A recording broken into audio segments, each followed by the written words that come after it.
భక్తుడు దేహంలాగే బుద్ధి బ్రాకెట్లో ఇంటలెక్ట్, భావోద్వేగం బ్రాకెట్లో ఎమోషన్ మనిషి పుట్టుకతోనే పెరిగినవా? అవి మృతిలో లయించిపోతాయా? మృతి తర్వాత కూడా మిగిలే ఉంటాయా? మహర్షి మృతి పిదప గతి ఆలోచించే ముందు నిద్రలో ఏమవుతుందో యోచించు.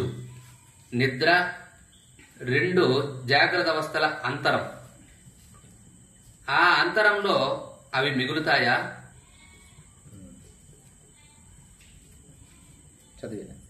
భక్తుడు అవును, మిగులుతాయి.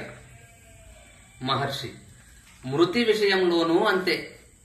అవి దేహబుద్ధిని సూచించేవి అంతే. నీవే దేహమైతే అవి నీ ఆలంబనం వదలవు. నీవు దేహం కాకుంటే అవి నిన్ను బాధించవు. నాతో ఇప్పుడు మాట్లాడుతున్నది నిద్రలోని వాడే. నిద్రలో నీవు దేహం కావు. ఇప్పుడు దేహానివా? అదేమో విచారించు. అప్పుడు సమస్య సర్వము పరిష్కారమవుతుంది. ఆ విధంగానే పుట్టినవన్నీ గిట్టేవే. పుట్టుక ఎవరికి? నీవు పుట్టావా? అవునంటావా? ఎవరి పుట్టుక విషయం మాట్లాడుతున్నావు? పుట్టినది దేహము, గిట్టేది అదే. నిత్యమైన ఆత్మను జనన మరణాలు ఎట్లు బాధిస్తాయి? ఈ ప్రశ్నలు కలుగుట ఎవరికో యోచించు, తెలుపు. అప్పుడు నీకు తెలుస్తుంది.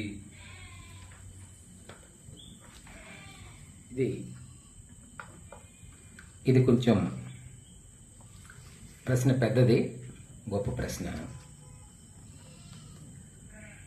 దేహం, బుద్ధి, భావోద్వేగం 3 విషయాలు అడిగాడు అక్కడ పృచ్ఛకుడు. దేహం లాగే బుద్ధి, బుద్ధి అని అంటే ఇంగ్లీష్లో ఇంటలెక్ట్ అని అంటారు. భావోద్వేగం ఎమోషన్. మనిషి పుట్టుకతోనే పెరిగినవా? ప్రశ్న అది. అర్థమవుతుందా? బుద్ధి అనగా ఇంటలెక్ట్ అంటే ఒక మంచి ఆలోచన, నేను సత్సంగానికి వెళ్ళాలి. ఇంటలెక్ట్ మంచిది అది. ఎమోషన్ ఎవరైనా మరణించినప్పుడు లేదా సంతోషం కలిగినప్పుడు కలిగేటువంటి భావోద్వేగాన్ని ఎమోషన్ అంటారు. ఈ ఎమోషన్ కానీ ఆ ఇంటలెక్ట్ కానీ ఏనన్నా మనిషి పుట్టుకతోనే పెరిగినవా? క్వశ్చన్ అర్థమైందా? మనిషి పుట్టుకతోనే ఈ ఎమోషన్స్ గాని ఆ బుద్ధి కుశలత గాని అలానే పెరిగినవా, లేదా అవి మృతి లయించిపోతాయా? మృతిలో మనిషిలో ఇప్పుడు మనకు ఈ జన్మలోనైనా మనిషిగా ఉన్నాం. మన ఇంటలెక్ట్, మన బుద్ధి, మన ఎమోషన్స్ ఇవి మనిషి చనిపోతే ఆ మనిషి మృతిలోనే లయించిపోతాయా? మృతి తర్వాత కూడా మిగిలే ఉంటాయా? ప్రశ్న అది ప్రశ్న. మిగిలే ఉంటాయా? ఆ దేహంతో పాటు లయించిపోతాయా అనేది ఆ పృచ్ఛకుడు అడిగాడు, భక్తుడు అడిగాడు. భగవాన్ ఏమన్నాడు? మృతి పిదప గతి ఆలోచించే ముందు మొదట తాత్కాలిక మరణం ఏది మనకు? నిద్ర. ప్రతిరోజు మరణిస్తున్నాం, ప్రతిరోజు పుడుతున్నాం. ఇది రిహార్సల్. మన లాంగ్ మరణం, శాశ్వత మరణం కోసమై ప్రతి మానవుడు రిహార్స్. ఏదో ఒక నాటకానికి ముందు కొద్ది రోజులు ఆడతారు చూడు, బాగుందా లేదని, దాన్ని రిహార్సల్ అంటారు కదా. ఆ విధంగా మనం మరణించే శాశ్వత మరణానికి ముందు ఒక తాత్కాలిక మరణం ప్రతిరోజు మనకు రిహార్సల్ చేపిస్తున్నాడు పరమాత్మ మన యందు. దాని పేరే నిద్ర. నిద్రపోయేటప్పుడు శవం ఎలా ఉంటుందో మనం అలానే ఉంటాం. అది మనకు అర్థం కాదు, ఎదుటి వారిని చూస్తే అర్థమవుతుంది. కాబట్టి మృతిని గురించి మళ్ళా మాట్లాడదామయ్యా. నిద్రలో ఏమవుతున్నాయి ఈ ఎమోషన్స్, ఈ ఇంటలెక్ట్? నిద్రలో ఏమైనాయి కదా, ఏమైనా అర్థం కావట్లేదు. మనం అంతగా ఏడుస్తూ పడుకున్నాం, గాఢ నిద్రలోకి వెళ్తే ఏడుపులేదు. ఏమైనా మళ్ళీ జాగృత అవస్థకు వచ్చినప్పుడే ఇవి గుర్తుకొస్తున్నాయి. కాబట్టి నిద్ర 2 జాగ్రత్త అవస్థల అంతరం. ఎంత గొప్ప పాయింట్! నిద్ర అనేది ఆ జాగ్రత్త అవస్థ, ఈ జాగ్రత్త అవస్థ, ఈ రెండింటి మధ్య లోపలిది. అంటే ఒక బావికి పైనున్నటువంటిది బాహ్యమని, లోపల ఉన్నది అంతరం అంటాం కదా, లోపల బావి నీళ్లు. ఆ విధంగా జాగృత అవస్థ బాహ్యం, నిద్రావస్థ అంతరం. అర్థమైందా? కాబట్టి 2 నిద్రావస్థల మధ్య, 2 జాగృత అవస్థల మధ్యలో ఉన్నటువంటిదే నిద్రావస్థ. అర్థం కదా? ఇప్పుడు జాగృత అవస్థరా, ఇప్పుడు జాగృత అవస్థలో ఉన్నాం, పడుకుంటాం, నిద్రలోకి పోతాం, మళ్ళీ ఏమి లేస్తాం, మళ్ళీ జాగృత అవస్థ. 2 జాగృత అవస్థల మధ్యలో ఒక నిద్రావస్థ. ఇప్పుడు తుర్యంకి జాగృతికి మధ్యలో నిద్ర అనేది సుషుప్తి కానైనా. అప్పుడు భగవాన్ చెప్తున్నది తుర్యావస్థకి జాగృత అవస్థకి తెలియనిది నిద్ర మధ్యలో. కాదు కాదు కాదు, 2 జాగ్రత్త అవస్థల మధ్య. తురియ అవస్థను పక్కన పెడదాం, అది అతీతమైన స్థాయి, దాని గురించి మాట్లాడాలి. 2 జాగ్రత్త అవస్థల అంతరం నిద్రావస్థ. అంటే ఇప్పుడు ఒక జాగ్రత్త అవస్థ అయింది, మన నిద్రలోకి పోతాం, మళ్ళీ లేస్తాం. కాబట్టి 2టిని కలుపుతున్నది ఇది మధ్యలో. 2 జాగ్రత్త అవస్థలకు లోపల ఉన్న కలుపుతున్నది ఏంటంటే జాగ్రత్త నిద్రావస్థ. అర్థం కదా? అంటే నిద్రావస్థ, జాగృతి అవస్థలో నుంచి నిద్రావస్థలోకి పోయినావు, నిద్రావస్థలో నుంచి జాగృతిలోకి వచ్చావు. కాబట్టి 2 జాగ్రత్త అవస్థలకు మధ్యలో నిద్రావస్థ ఉందా లేదా? అలా ఉందయా? కాబట్టి దాన్ని ఆలోచన చేస్తే ఆ అంతరంలో ఈ 2 జాగ్రత్త అవస్థల్లో జరుగుతున్నటువంటి ఎమోషన్స్ గాని, ఇంటలెక్ట్స్ గాని, భావోద్వేగాలు గాని, అవి అంతరమైనటువంటి మధ్యలో ఉన్నటువంటి నిద్రావస్థలో ఉన్నాయా? లేవు. రైట్. ఉన్నాయా అంటే లేవు. రైట్, అది అర్థమైంది. ఆ అంతరములో అవి మిగులుతాయా? మిగలవు. కానీ ఈయనేమని ఉన్నాడు? అవును మిగులుతాయి. మిగులుతాయి కాబట్టి జాగ్రత్తకు వస్తున్నాం అనేసి అని. దానికి స్వామి ఏమన్నాడంటే మృతు విషయములోనూ అంతే.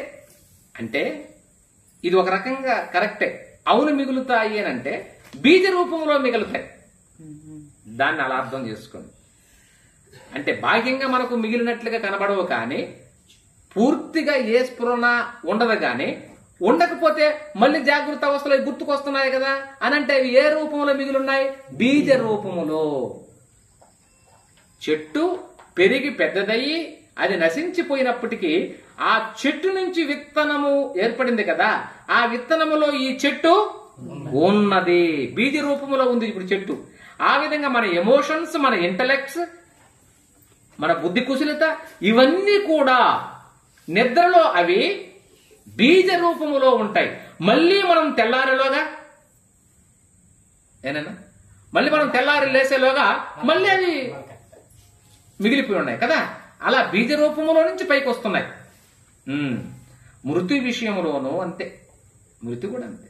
ఈ జన్మలో చేసిన సంస్కారాలన్నీ, మన ఆలోచనలన్నీ, మన భావోద్వేగాలన్నీ అవి ఈ దేహ బుద్ధిని సూచించేవి. తిరిగి మళ్ళా దేహాన్ని మనం పొందుతామో ఆ దేహానికి ఎన్ని అప్లై అవుతాయి. తిరిగి మళ్ళా ఏ దేహాన్ని మనం పొందుతామో ఆ దేహానికి అప్లై అవుతాయి. ఏంది? గత జన్మలో చేసినటువంటి ఈ ఎమోషన్స్ అవన్నీ కూడా అలానే అంటుకుంటాయి. నీవు దేహం అయితే, నీవు దేహం అనే భావన ఉంటే ఇవన్నీ నీకు దేహానికి అంటుకుంటాయి. అవి నీ ఆలంబనం వదలవు, నీ దేహం యొక్క ఆలంబనాన్ని వదలవు, ఆలంబనం సపోర్ట్ వదలవు. నీవు దేహం కాకుంటే అవి నిన్ను బాధించవు. నీవు ఆత్మస్వరూపుడు అయ్యావు అనుకోండి, దేహం ఉన్నా నీకు దేహ స్ఫురణే లేదనుకోండి, అప్పుడు నిన్ను గత జన్మలలో ఉన్నటువంటి నీ ఎమోషన్స్ గాని ఆ ఇంటెలెక్ట్ గాని నీ దేహాన్ని అంటుకునే ప్రసక్తి లేదు. ఎందుకనగా నువ్వు దేహాన్ని కాదు కాబట్టి. నువ్వు దేహం ధరించి ఉన్న మహాత్ముడు అయినప్పటికీ దేహ స్ఫురణ ఉండదు కాబట్టి గత జన్మలలో సుఖ దుఃఖములు ఎమోషన్స్ అన్ని కూడా నీ దేహాన్ని అంటవు. అర్థమైందా? నాతో ఇప్పుడు మాట్లాడుతున్నది నిద్రలోని వాడే. ఇప్పుడు నువ్వు నాతో మాట్లాడుతున్నావు, నిద్రలో వాడా జాగృతిలో వాడా? నిద్రలో వాడే నేనన్నా. కాబట్టి మహావృక్షము ఏ విధంగా బీజ రూపములో ఉండడమే స్వతః సిద్ధం, ఆ విధంగా ఈ రెండు జాగృత అవస్థలకు ఆధారమైనటువంటిది నిద్రే, మూలం అదే. ఎందుకు? చతురీయ ఆ అవస్థకు, తురీయ అవస్థకు, సమాధి అవస్థకు, సహజ అవస్థకు దగ్గరగా ఉన్నటువంటి స్థితి ఏది? నిద్ర అవస్థ, సుషుప్త అవస్థ. కాబట్టి అది కరెక్ట్, జాగృత అవస్థ తప్పు. కాబట్టి ఇప్పుడు నువ్వు నిజంగా మాట్లాడుతున్నావు కదా, నీవు నిద్రలో ఉన్నటువంటి వాడివే. ఎందుకంటే నీ అసలు స్వభావము నిద్రే, జాగృతి కాదు కదా. నీ అసలు స్వభావం నిద్రే. నిద్రలో వాడే మేల్కొని మళ్ళీ మాట్లాడుతున్నాడు. అయితే మనం ఉల్టాగా అర్థం చేసుకుంటున్నాం. జాగృతిని నిజం అనుకున్నాం, నిద్రను అబద్ధం అనుకుంటాం. వాస్తవానికి అదే చెట్టు ముందా విత్తు ముందా అనేది. ఏనన్నా, విత్తులోనే చెట్టు దాగి ఉంటది, చెట్టులో నుంచి విత్తు వస్తుంది. దాని మహాత్ములు ఆ విత్తనమయ్యా నువ్వయ్యా, చెట్టు కదా, విత్తనం నుంచి కదా మళ్ళీ చెట్టు వస్తుంది. చెట్టు విత్తనాలకు భూమి ఆధారం అని పెద్దోళ్ళు చెప్తారు. అవి రెండు ముందు కాదు, భూమి ముందయ్యా అని. ఆ రకంగా నిద్రలో నీవు దేహం కావు, నిద్రలో నువ్వు దేహానికి కావు. ఎందుకంటే దేహ స్ఫురణ లేదు. ఇప్పుడు దేహానివా? నిద్రలో దేహానివి కాదు కదా, ఇప్పుడు దేహానివా? జాగృతిలో దేహానివే. అదేమో విచారించు. కానీ వాస్తవానికి చూస్తే నిద్రలో నీ నిజ స్థితిలో దేహానివి కానివాడివి, జాగృతిలో కూడా దేహానివి కావు వాస్తవానికి. కానీ మనమేమనుకుంటున్నాం? దేహానివే అనుకుంటున్నాం. ఏనైనా నీరే బుడగగా మారింది నాయన. బుడగ నిజమా? నీరు నిజమా? బంగారు నిజమా? ఆభరణం నిజమా? బంగారు నిజం. ఆభరణం అనేది మనం ఇప్పుడు సృష్టించారు దాన్ని. ఈ ఆభరణం చెరిపి వేస్తే బంగారు. ఈ రకంగా ఈ బంగారు ఎంతమంది మెడలలో వేసుకున్నారో కదా, అర్థమైందా? కాబట్టి బంగారు శాశ్వతం, నిజం. ఆభరణము అబద్ధం. నీరు నిజం, బుడగలు అలలు అబద్ధం. ఇవన్నీ అణిగిన తర్వాత నీరు అవ్వాల్సిందే. ఈ ఆభరణం చెరిపి వేస్తే బంగారు అవ్వాల్సిందే. ఆ విధంగా నీ దేహం చెరిపి వేస్తే నువ్వు ఆత్మ అవ్వాల్సిందే. బంగారు ఏ విధంగా సత్యం, ఆభరణం ఏ విధంగా అబద్ధమో, ఆత్మ ఆ విధంగా సత్యం, దేహం ఆ విధంగా అసత్యం. ఈ దేహం ఆభరణం లాంటిది, దీనికి దేహానికి ఆధారమైనటువంటి ఆత్మ బంగారం లాంటిది. మనం బంగారుని విస్మరించి పోతానే ఆ మోడల్ ఏంది, ఈ మోడల్ ఏంది అని చూస్తామే కానీ బంగారం చూడం. బంగారును చూసేవాడు జ్ఞాని, ఆభరణాన్ని చూసేవాడు అజ్ఞాని. మనం మోడల్స్ ఎతకటమే గాని మోడల్కి ఆధారమై ఉన్న బంగారాన్ని ఎతకం. అందుకని వివేకానంద స్వామి సముద్రాన్ని గమనించుగాని అలలను గమనించవద్దు అన్నాడు. ఇది ఎంత తాత్విక చింతనతో మాట్లాడాడు. సముద్రాన్ని గమనించు అంటే జలాన్ని చూడు, అలను వద్దు. అల లేస్తుంది, చనిపోతుంది. ఈ దేహం కూడా అంతే, ఇది లేచింది, రేపు మరణిస్తుంది. కానీ ఆత్మ ఎప్పటికీ మరణించు. దానిలోనే బుడగలు ఇవన్నీ వస్తూనే ఉన్నాయి. ఈ భావన చాలా లోతుగా అంటుకుపోయింది మనకు కోటాను కోట జన్మల నుంచి. ఎంత మాట్లాడినా నేను దేహం అనే స్ఫురణ వచ్చేస్తుంది మనకు. అంత సులభమేం కాదు, నేను చెప్పినంత సులభం కాదు ఇది.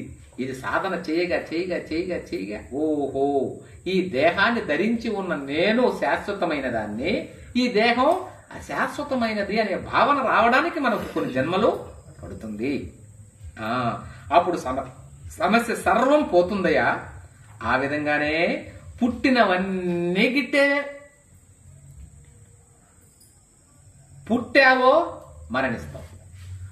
ఆయన దేవుడే అయినా పుట్టాడో మరణిస్తాడు. దేవుడే అయినా పుట్టాడు అంటే మరణిస్తాడు. శ్రీకృష్ణుడు పుట్టాడు, మరణించాడు. శ్రీరాముడు పుట్టాడు, మరణించాడు. శ్రీరామకృష్ణుడు పుట్టాడు, మరణించాడు. రమణ మహర్షి పుట్టాడు, మరణించాడు. పుట్టావు అంటే మరణిస్తావు, పుట్టకుండా ఉంటే మరణించవు.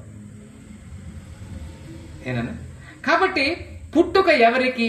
నీవు పుట్టావా? అవునంటావా? ఎవరి పుట్టుక విషయం మాట్లాడుతున్నావు? నీవు అనగా ఎవరిని ఉద్దేశించి మాట్లాడుతున్నారు రమణులు ఇక్కడ? ఆత్మను గురించి. ఆత్మ పుడుతుందా? పుట్టదు. ఇది అర్థం కాకుండా సముద్రంలో జలం ఎప్పటి నుంచి ఉన్నాయి? ఎప్పటి నుంచి ఉన్నాయి? సముద్రంలో జలం ఎప్పటి నుంచి ఉన్నాయి? ఎప్పటి నుంచి ఉన్నాయి? ఆ రకంగా పుట్టినది దేహం, గిట్టేది కూడా దేహమే. అందుకని పొద్దున పాడింది కదా, ఏమని? ఈ మాయ దేహమంతా నీ మాట వినదు, చచ్చిపో. ఈ దేహం నీ మాట కదా, మన మాట ఏనంటే వేళ మన దేహం అంటుండవు. ఓ దేహమా, ముసలిదానం అవ్వబాకమ్మా, నేను బాగుండమ్మా, ఇంకా అందంగా కనపడమ్మా, వయసులో ఉండమ్మా అని చెప్తే ఏమన్నా వింటున్నదా? నువ్వేమన్నా అనుకో, అది చర్మం మడతలు పడాల్సిందే, మనం ముసలిళ్ళు అయిపోవాల్సిందే, నరాలు ఈ ఎముకలు కట్టకట్ట అనాల్సిందే. మరి మన దేహమే కదా ఇది, నీ దేహమా కాదా? మరి నీ దేహం అయితే నువ్వు చెప్పిన మాట వినాలనో పని లేదా? వినడం లేదే. ఎన్నటువంటి దేహాన్ని మంది అనొచ్చా? స్పష్టంగా అర్థమైపోయింది. మన బిడ్డలు మన మాటలు వినలేదరా, కొద్ది రోజులకి ఏం చేస్తాం? సరే మీరు బిడ్డలు కదా, నేను తండ్రిని కాదు, తల్లిని కాదు అంటున్నావా లేదా? మరే వింటేనే కదా మనకు ఆనందం, మన బిడ్డలు అనుకుంటున్నాం. మరి విననటువంటి దేహాన్ని మనది అనుకోవచ్చా? మరి మనం అనుకుంటున్నామే, ఎంత దొంగలం మనం.